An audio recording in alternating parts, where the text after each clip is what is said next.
Prime minister صاحب نے سڑک بنانے کے لیے ملک کا وزیر اعظم اور پاورفل ترین وزیر اعظم، اس سے جتنا 3.5 سال عمران خان اسٹرانگ وزیر اعظم رہا ہے، پاکستان کی ہسٹری میں کوئی وزیر اعظم اتنا اسٹرانگ نہیں رہا ہے، اتنا طاقتور نہیں رہا ہے، جس کو ہر چیز کی جو ہے وہ آزادی تھی، ہر گناہ معاف تھا، ہر چوری ڈاکہ اس کو معاف تھا، ہر بدماشی معاف تھی، جو مخالفین کو ساتھ بدترین چن چن کے ان کو نشانہ بنایا گیا وہ سب اس کو معاف تھا۔ ایک بدترین حکمران کے طور پہ پاکستان میں جانا جاتا تھا، تو اس شخص کو سڑک بنانے کے لیے ایک اہم ملک کے سربراہ کی گھڑی کو بیچنا پڑا، تو یہ سے بڑا ایک بونڈا جھوٹ جو ہے وہ نہیں ہو سکتا۔ خیر، اس کے بعد انہوں نے جج صاحبان بھی ان کے لیے انتظار کرتے رہے کہ بھائی وکیل آئے پیش ہوں، نہ بیگم صاحبہ پیش ہو رہی ہیں کبھی، نہ کبھی وکیل پیش ہو رہے ہیں، تو ظاہر ہے ججوں کو بھی ایک ٹائم ہوتا ہے، اس میں ان کو وہ کرنا ہوتا ہے۔ اس بیچ میں انہوں نے ایک وکیل کیا لطیف کھوسا صاحب۔ اب لطیف کھوسا صاحب کچھ پیشیوں میں پیش ہوئے اور وہ پھر پیش انہوں نے چھوڑ دیا، اور جتنا کھوسا صاحب کو میں جانتا ہوں بغیر پیسوں کے کھوسا صاحب کبھی کوئی کام نہیں کرتے، اور یہ بات میں اسی لیے بول رہا ہوں کہ کھوسا صاحب میرے بھی وکیل 2-4 کیسز میں رہ چکے ہیں، اور شاید کچھ کیسوں میں ابھی بھی ہوں، اس کو چھوڑ دیں کتنے لیے، لیکن میں بتاؤں کہ کھوسا صاحب کی بھی ماشاءاللہ میرے معزز ہیں، بغیر پیسوں میں کام نہیں کرتے، اور کافی کام جو وہ پیسے لے کر بھی نہیں کرتے، تو وہ میری بات اگر سن رہے ہیں تو ان کو پتا ہے میں کیا بات بول رہا ہوں۔ اگر اس میں کوئی بحث مباحثہ کریں تو میرے پاس ایک موبائل فون ہے، اس موبائل فون میں میسیجز بھی کھوسا صاحب کے دکھا سکتا ہوں، لیکن اس کو میں بھی ذکر نہیں کروں گا، وہ میرے ان کے درمیان بات ہے۔ خیر، کھوسا صاحب نے بھی، لطیف کھوسا صاحب نے بھی وہ نہیں کیا۔ پھر 29 جنوری کو عدالت نے کہا کہ جی غیر حاضری مستقل طور پر وکیلوں کی ہو رہی ہے، آپ کیوں نہیں کریں؟ ان کو شاید کسی نے مشورہ دے دیا خان صاحب کو، وہ کہتے ہیں کہ رانگ ایڈوائزر جو ہے نا وہ آپ کو کبھی جہنم میں بھی لے کے چلے جاتے ہیں، وہ انہوں نے ان کو مشورہ دیا کہ آپ جتنا ڈیلے کرو گے نا ٹرائل وہ آپ کا فائدے میں ہے، اور ڈیلے کرنے کا طریقہ کیا ہے کہ وہ تو خود جیل میں ہے، وہ تو کبھی جو ہے قیدی نہیں آتا تو ڈیلے ہوتا ہے، تو قیدی تو پکڑا ہوا ہے، قیدی تو قابو ہے، آپ کیا کریں؟ انہوں نے اپنے وکیلوں کو بولا تم پیش ہونا چھوڑ دو کیونکہ اس سے ڈیلے ہو جائے۔ او بھائی، جج جو ہے وہ آپ کا جیل ٹرائل کر رہا ہے، آپ نے پیش ہونا ہے، آپ پیش ہوں، آپ کے وکیلوں نے پیش ہونا ہے، وہ پیش ہوں، یہ تھوڑی ہو سکتا کہ آپ بھی نہ پیش ہوں، وکیل بھی پیش نہ، اور جج انتظار کرتا رہے گا۔ تو یہ ڈیلینگ ٹیکٹکس خان صاحب نے استعمال کی، جس کی جو سب سے بڑی وجہ بنی۔ کل والے کیس میں بھی ان کے پاس ٹائم تھا، کل اگر 11 بجے سے پہلے ہائی کورٹ میں ان کے وکیل پہنچتے تو شاید ان کو کوئی اسٹے مل بھی جاتا، لیکن ان کے وکیل، میں نے کہا کہ وہ خود بینیفیشری ہیں، ایک غلط ایڈوائزر، غلط وکیل انہوں نے رکھے ہوئے تھے، وہ خود بینیفیشری کہ وکیل چاہتا ہے یہ جیل میں رہے تو میں سربراہ بن جاؤں، کسی وکیل کو آج کسی پارٹی کا سربراہ بنا دو، اس سے اس کو اور کیا چیز چاہیے ہوگی، تو وہ انہوں نے کیا، ان کے وکلاء نے ان کے ساتھ بیسیکلی ہینڈ کر گیا۔ تو اس کے بعد جب بہت دفعہ سوال پوچھا گیا، لیکن خان صاحب نہ اپنے سوالوں کو جواب دے سکے، نہ عدالت کو مطمئن کر سکے، اور نہ ہی وہ جو ہے اس چیز کو پروو کر سکے کہ یہ پیسے جو انہوں نے کیش میں دیے، کیش کہاں سے لائے، پھر بیچا کا، اور آپ کو پتا ہوگا پھر یہ گھڑی کا وارث پیدا ہوا، پہلے کہا گھڑی بھی گم ہو گئی، جس سے پہلے سائفر گم ہو گیا تھا تو گھڑی بھی گم ہو گئی، پھر گھڑی کا وارث پیدا ہوا، اور اس گھڑی کے وارث نے کہا کہ یہ گھڑی میں نے خریدی ہے، اللہ تعالیٰ اس کو بہت بڑا اجر دے، نہایت ہی ہمت دار نوجوان تھا، ہمت والا شخص تھا، جس نے وہ گھڑی دکھائی، اور اس نے کہا جی یہ گھڑی میں نے پرچیز کی ہے، اور میں نے فرا گوگی سے پرچیز کی ہے، اور اتنے پیسوں میں پرچیز کی ہے، جس سے اس پورے اسکینڈل کا جو یہ بھانڈا یہ پھوٹ گیا، اور سب کے سامنے آگے بات کہ جی یہ خان صاحب نے جو ہے یہ غلط بیانی بھی کی ہے، سرکاری خزانے کو بھی نقصان پہنچایا ہے، اور غلط بیانی سرکاری اس خزانے کو نقصان پہنچانے کے ساتھ ساتھ انہوں نے جو ہے پوری قوم سے جھوٹ بولا ہے، اور میں اس چیز میں سرپرائز نہیں ہوتا کہ عمران خان صاحب نے کسی پوری قوم سے جھوٹ بولا، کیونکہ یہ اقتدار میں آنے کے لیے بھی خان صاحب جھوٹ بولتے رہے، اقتدار میں آنے کے بعد بھی خان صاحب جھوٹ بولتے رہے، اور آج دن تک عوام کو گمراہ کر رہے ہیں۔ ہمدردیاں پی ٹی آئی کے ورکرز کی ہوں گی، میں پی ٹی آئی کے ورکرز کی بہت عزت کرتا ہوں، میں ان کی ان فیلنگز کو سمجھ سکتا ہوں، لیکن انفارچونیٹلی انہوں نے غلط آدمی کو چن لیا، غلط شخص کو چن لیا، جنہوں نے جس شخص کو انہوں نے چنا اس شخص نے اس پوری قوم کو ناقابل تلافی نقصان پہنچایا ہے. میں نے کہا جس طرح جو شخص رات کو ٹاک شو میں عمران خان کو گالی دیتا تھا یا عمران خان پہ مخالفت کرتا تھا، سوری گالی میں لفظ واپس لے رہا ہوں، جو عمران خان کے کسی پالیسی پہ مخالفت کرتا تھا، دوسرے دن نیب کے نوٹس اس کے پاس ہوتے تھے، تو دوسرے دن جو ہے وہ اس کو جیل کا سامنا کرنا پڑتا تھا. جس جج نے محترم بشیر صاحب، جسٹس بشیر صاحب نے جو سزا دی ہے، اس کی وہ نام لے کے تعریفیں کر چکا ہے عمران خان صاحب کہ یہ بہت اچھا جج ہے، بڑا ہمت والا جج ہے. اسی الیکشن کمشنر صاحب کے کو اپوائنٹ کرنے والے عمران خان صاحب تھے، اور اس پہ بھی انہوں نے اس کی بڑی تعریفیں کی کہ جی بہت اچھا بندہ لگا ہے.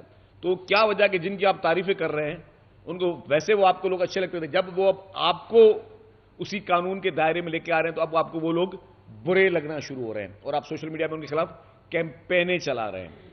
یہ بات واضح ہے کہ آپ کا دور اقتدار ایک پاکستان کی تاریخ میں سیاد ترین دور تھا. آپ نے چن چن کے لوگوں کی فیملیز کو نشانہ بنایا، لوگوں کو نشانہ بنایا. ہم سب اس کے وکٹم ہیں، ہم سب وکٹم ہیں. لیکن ہم پھر بھی، میں نے کہا کہ اگر آپ کی بیگم صاحبہ کو سزا ہوئی ہے تو میں حلفیہ کہتا ہوں کہ میں خوش نہیں ہوں، مجھے خوشی نہیں ہوئی. اور مطلب ہم نہیں چاہیں گے کہ آپ کی بیگم صاحبہ بھی خدا نخواستہ جیل میں جائیں. آپ کے کالے کرتوت تھے، آپ ٹھیک ہے، آپ کا جیل میں رہنا میرٹ پہ بنتا ہے، لیکن اس خاتون کا میرے حساب سے، میری اپنی ذاتی رائے ہے کہ ان خاتون کے لیے ہمیں ہمدردی، ہمیں اچھا نہیں لگ رہا. کیونکہ ہر انسان کو اتنی حیا شرم ہونی چاہیے کہ وہ کسی کی کوئی پریشانی میں خوش نہیں ہونا چاہیے. لیکن آپ کے جتنے کرتوت، آپ میں کوئی انسانیت نہیں تھی. آپ چلا چلا کے بولتے تھے کہ میں جیل میں ان سے اے سی چھینوں گا، میں جیل میں سے ان کے ساتھ، حالانکہ اے سی کسی کے پاس جیل میں نہیں ہوتا، لیکن بس وہ ایک منہ کا آپ کو ایک وبا تھی کہ جی میں لوگوں سے اے سی چھینوں گا، ان سے میں وہ بسترے لے لوں گا، یہ زمین پہ سوتے رہیں، یہ جلتے رہیں، سڑتے رہیں. یہ آپ کی ذہنیت تھی. اس لیے جو کچھ ہو رہا ہے، جب میں نے آج صبح کو اٹھا اور یہ خبر دیکھی تو پہلا لفظ میرے منہ سے نکلا وہ تھا کارما. وہ کارما یہ کہ آپ اپنے مخالفین کو چن چن کر آپ ان کی کیریکٹر اسیسینیشن کرتے تھے. آپ اس وقت میڈیا پہ زبردستی کروا کے ان لوگوں کو دنیا کے سامنے ذلیل و خوار کرتے تھے کہ ان لوگوں کے لیے پرسیپشن بری ہو. آپ کو جن جن لوگوں نے آپ سے بغاوت کی ووٹ آف نو کانفیڈنس میں، آپ نے کیا لفظ استعمال کیے؟ آپ نے ان کے گھروں پہ حملے کروائے، آپ نے ان کے گھروں پہ جو ہے ان کے فیملیز پہ حملے کروائے. آپ نے کہا کہ آپ کے بچے اسکول میں نہیں پڑھ سکتے، آپ کے بچوں سے کوئی شادی نہیں کرے گا. خدا را سیاست میں یہ کون کرتا ہے کہ اگر مجھے کوئی پارٹی چھوڑ کے چلے جائے تو پارٹی کا سربراہ بولے کہ تمہارے بچوں کی شادی نہیں ہوگی؟ کون کرتا ہے اس طرح کی گھٹیا باتیں اور اس طرح کی بلو دا بیلٹ باتیں؟ آپ لوگوں کی فیملیز کے لیے امبیرسمنٹ کے آپ نے باعث بنے، ان کی فیملیز کے آپ نے مشکلاتیں پیدا کی. مطلب آپ نے ایک سوچی سمجھی سازش کے تحت اس ملک کا ماحول خراب کیا، لوگوں نوجوانوں کو غلط چیزیں دی، آپ لوگوں کو غلط ڈگر پہ لے کر گئے، اور اس کا سارا جو آپ نے پودا لگایا تھا آج آپ اس کو کاٹ رہے ہیں. آج آپ خود اس پوری سچویشن کا شکار ہو رہے ہیں کیونکہ اس کی شروعات آپ نے کی تھی. اس طریقے سے جھوٹے کیسز لوگوں پہ آپ نے بنائے تھے. اس طرح اس وقت کے چیئرمین نیب جاوید اقبال کی آڈیوز لیک کروا کے اس کو بلیک میلنگ کا آپ نے ٹول بنایا. اس نیب کو سر پہ بٹھانے والے آپ تھے.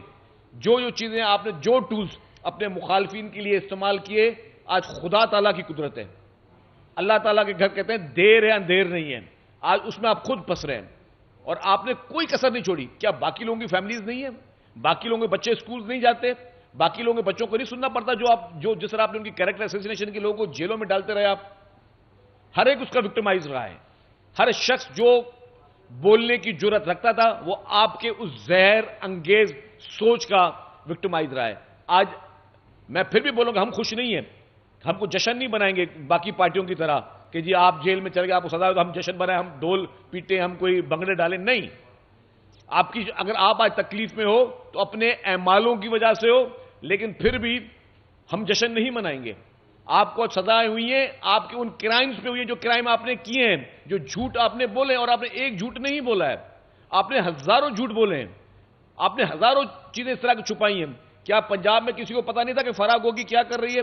اور آپ نے ڈیورنگ یور پریمیئرشپ، جب آپ وزیر اعظم تھے، آپ نے صرف ایک ہی آدمی کو ملک سے بھگایا، وہ تھی فرا گوگی صاحبہ.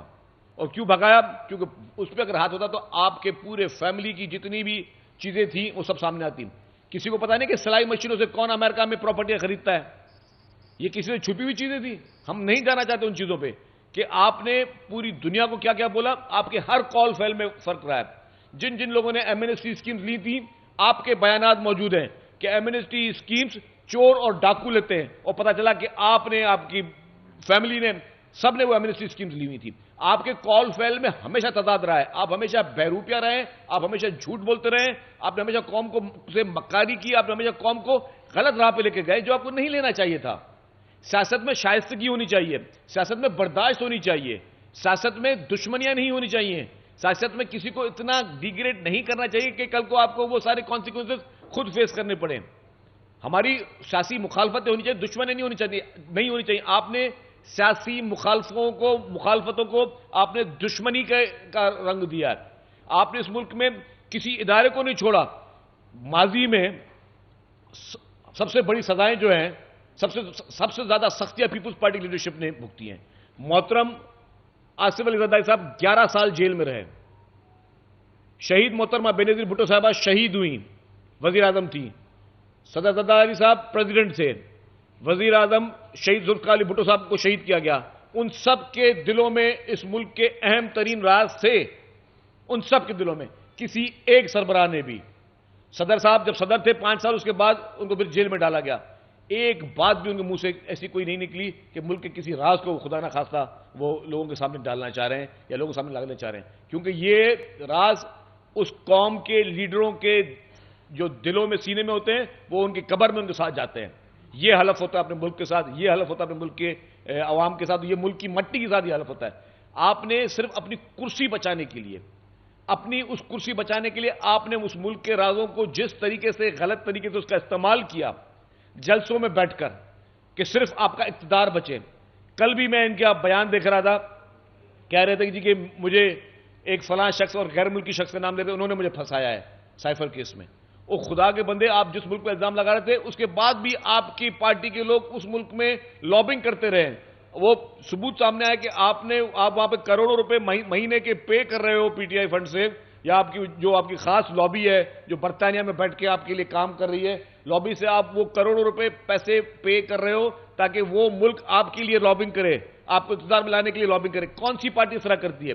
سب سے اہم بات, یہ سزائیں, یہ پابندیاں یہ پہلے ہو جانی چاہیے تھی جب الیکشن کمیشن آف پاکستان کا فیصلہ آیا تھا, جس کو پوری قوم نے بہت لائٹلی لیا. مجھے سمجھ نہیں آئی کہ کس طرح اس کو ہمارے قانون نے اس کو جذب کر دیا کہ الیکشن کمیشن آف پاکستان کا جو فیصلہ تھا ای سی پی کا فورن فنڈنگ کے, اس میں کہا گیا کہ آپ نے بھارت اور اسرائیل سے فنڈنگ لی ہے. آپ نے بھارت اور اسرائیل سے اس لیے فنڈنگ لی ہے کہ آپ کی ناجائز طریقے سے آپ کو اقتدار میں لایا جائے.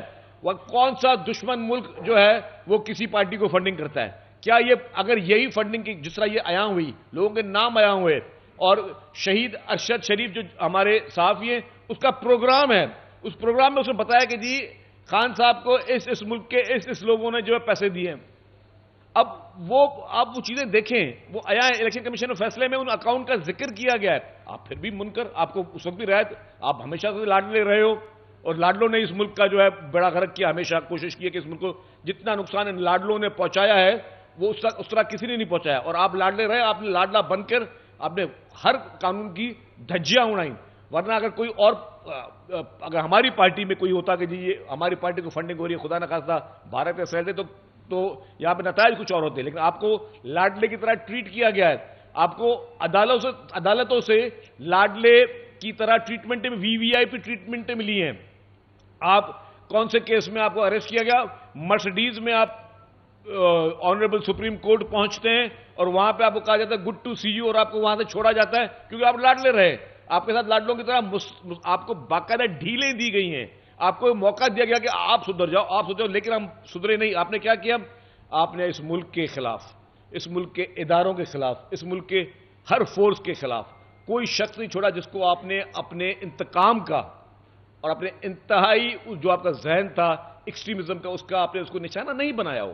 آپ نے اس ملک کے ہر ادارے کو, ہر مخالف کو آپ نے نقصان پہنچانے کی پوری کوشش کی.